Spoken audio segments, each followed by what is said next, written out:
And then, there was this enormous wave of anti-Americanism when the thing started, and it goes on, mainly in the world.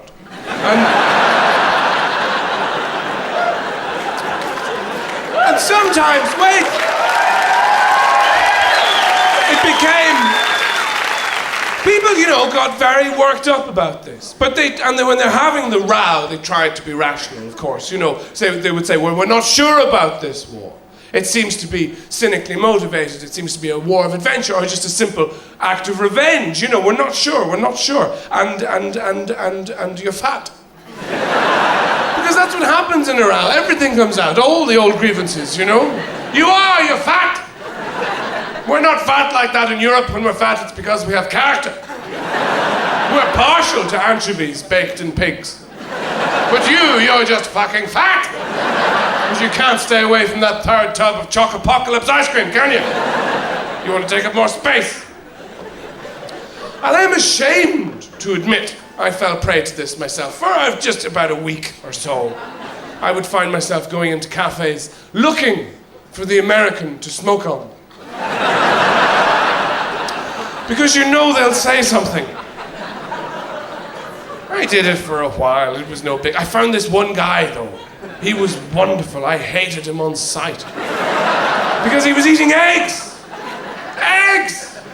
Well, I ask you, they're not even a food. They belong in no group. They're just farts clothed in substance.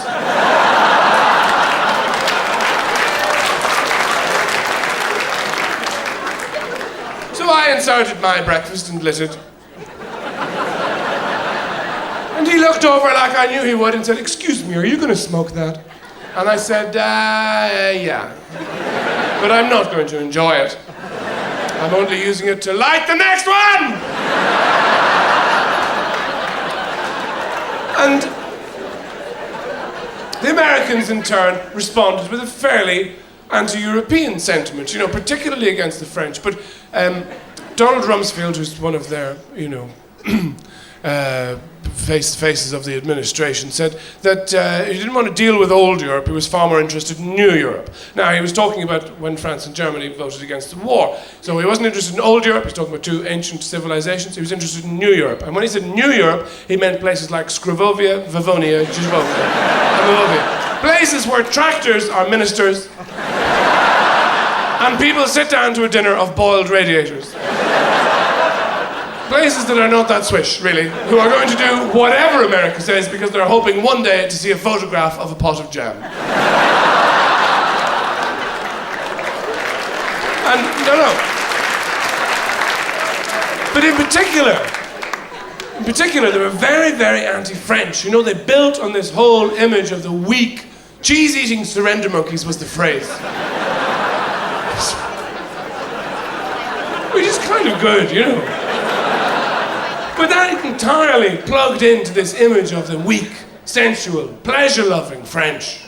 Not going to war because they're all still in bed at 2 PM with the sheets coiled about their knees, lying there, scratching themselves, smoking a Gauloise inside a jeton, sweating neat Sancerre. Before one of them sloughs off the sheets to pad around the kitchen naked. No, not naked, naked from the waist down. To emphasize their nakedity. Picking up yesterday's croissant crumbs with their sweaty feet.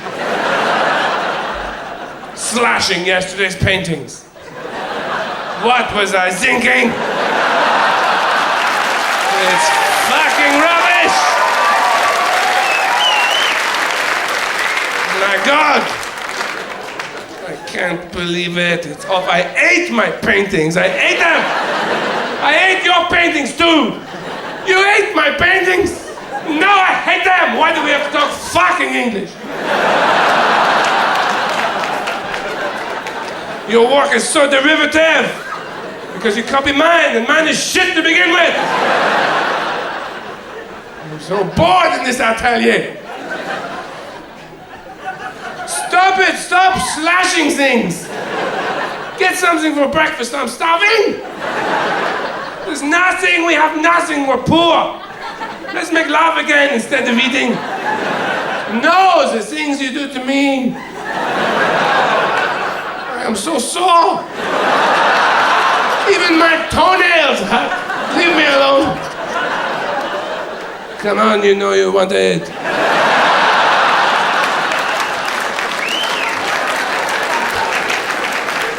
No!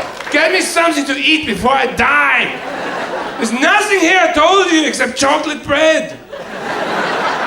Where are you from exactly, by the way? I don't know, I'm Eurotrash, shut up.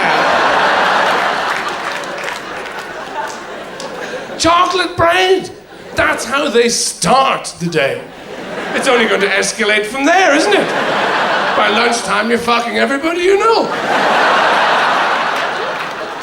I was in Paris recently. They are very good at pleasure. I was walking by a bakery, a boulangerie, which is fun to go into and to say, even. And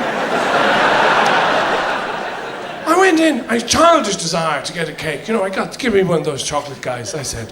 And I was talking to somebody on the street, popped in, was talking to somebody, took a bite. I had to tell them to go away. This thing, I wanted to book a room with it. I said, where are you from? What kind of music are you into? Come on. Proper, serious pleasure.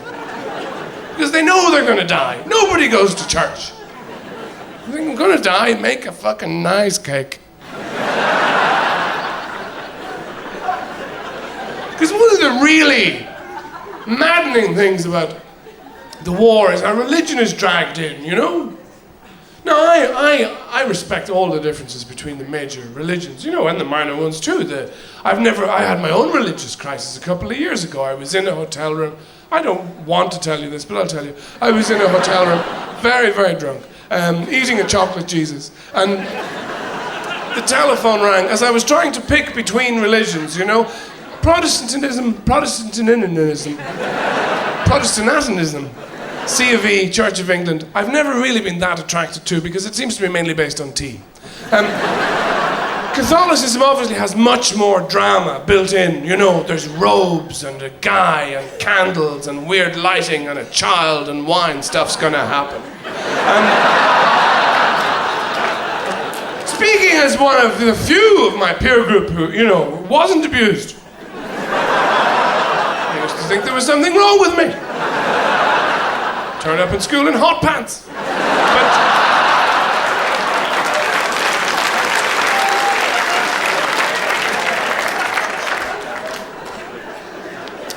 And then there's all the Eastern religions that people are discovering more and more now, you know, like Zen and so on, which I've always found kind of hard to penetrate. You know, the stories are very dense. The parables are fairly gnomic. And they say two monks are walking over a bridge, and one of them says, as cherry blossoms are falling all around them, and one of them says, you know, I'm very thirsty. And the other one says, yes, but I'm quite tall. Did I miss something here?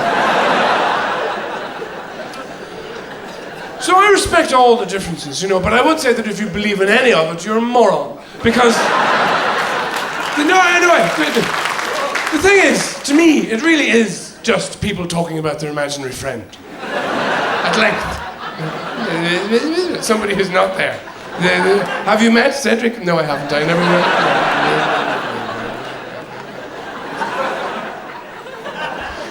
I don't mind that, whatever gets you off, you know. But some of them are world leaders.